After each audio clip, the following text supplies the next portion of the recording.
రాష్ట్రంలో యూరియా కొరతపై రైతాంగం ఎదుర్కొంటున్న సమస్యలపై మండిపడ్డారు మాజీ మంత్రి సూర్యాపేట ఎమ్మెల్యే గుంటకండ్ల జగదీష్ రెడ్డి.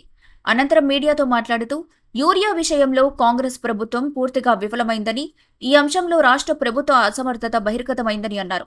నమ్మి ఓటు వేసిన రైతులను నట్టేట ముంచేశారని తీవ్రస్థాయిలో విమర్శించారు.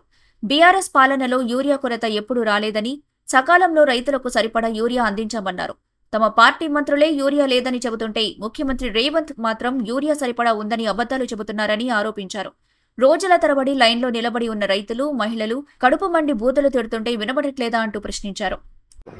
యూరియా విషయంలో రాష్ట్ర ప్రభుత్వం యొక్క అసమర్థత ప్రధానమైంది.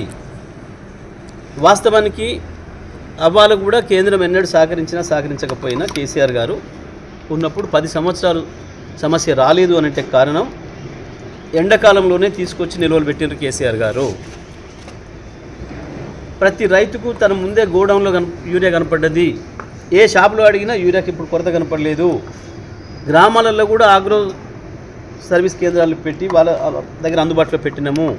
కాబట్టి రైతు పొలానికి వెళ్ళేటప్పుడు షాప్కి వచ్చి తీసుకొని పోయి పొలంలో వేసుకున్నాడు. ఆ ధైర్యం ఉండే. ఇవాళ ఎక్కడ కూడా కనపడతలేదు. ఇంకా ముఖ్యమంత్రి ఇంకొక సిగ్గుమాల మాట మాట్లాడుతున్నాడు. నిన్న వాళ్ళ యూరియా ఉన్నది అందుబాటులో. ఒకవైపు ఏమో వాళ్ళ మంత్రులే యూరియా లేదు అని ఢిల్లీలో వాళ్ళ శాసనసభ్యులు, వాళ్ళ పార్లమెంట్ సభ్యులు మాట్లాడతారు. వీళ్ళకు కొంతమంది మంత్రులు పోయి ఆడ మాకు యూరియా ఇస్తలేదు కేంద్రం అని చెప్పి మాట్లాడతారు. ముఖ్యమంత్రి ఏమో యూరియా ఉంది అని మాట్లాడుతున్నాడు. ఇంత ఆశ్చర్యంగా ఉందో చూడండి. మీరు మీ మీడియా సాక్షిగానే చూస్తున్నాం. కొంతమంది మంత్రులేమో మాకు యూరియా కేంద్రం సహకరించలేదు అని ఇచ్చింది. ముఖ్యమంత్రి స్వయంగా యూరియా ఉంది, లేకేం లేదు, కానీ సినిమా టాకీస్ లాగా లైన్ ఉంది. ముందట లైన్ ఆయనకు మొదటానికి వెనక ఆయనకి ఇచ్చినప్పుడు 8 గంటల తేడా వస్తుంది. మరి ఎందుకు ఇవ్వాలి? కొత్తగా వ్యవసాయం చేసినా రైతాంగం? గత 10 ఏళ్ళలో ఎందుకు రాలే సినిమా టాకీస్ల లైన్లు? ఇవాళ ఎందుకు వస్తున్నాయి? కొంచెమన్నా సిగ్గనిపించదా మాట్లాడేటప్పుడు? అవతల మహిళలు ఏమని తిడుతున్నారు పాపం. ఆ మీడియా మిత్రుడు అడుగుతున్నాడు, అమ్మ నువ్వు లైవ్లో ఉన్నావు, నువ్వు ఇట్లా బూతులు తిడుతున్నావు, ఇది ఆయన చూస్తాడు, చూసుకోమని పీక్కోమని అంటున్నారు వాళ్ళు.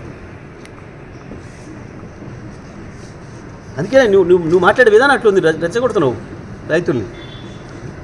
అందుబాటులో ఉన్నాక మేము తినదరక కూర్చుంటామా అని అడుగుతున్నారు. యూరియా అందుబాటులో ఉంటే ఒక తల్లి ఎందుకు 3 పిల్లల్ని ఎత్తుకొని వచ్చి గాడ బహిరంగంగా చంటి పిల్లకు పాలించుకుంటే నిలబడాలి లైన్లో? సిగ్గుపడాలి నువ్వు అది చూసి. ఒకప్పుడు మంచినీళ్ళ లైన్లో కొట్టుకునేది 2014 ముందు. సూర్యాపేటలో ప్రతి సంవత్సరం పోలీస్ స్టేషన్లో కేసులు ఉండేది మహిళల మీద. దేనికి అంటే ఎండాకాలం వస్తే మీరు తెచ్చిన ట్యాంకర్ కొరకు కొట్టుకొని ఒక బిందె నీళ్ళు దొరకవు అని. ఇవాళ మళ్ళీ ఆ పరిస్థితి యూరియా కొరకు కూడా కొట్టుకోవాల్సిన పరిస్థితి వచ్చింది రైతాంగం. ఇది నీ పరిపాలన గొప్పతనం, ఇది మీ చక్కదనం.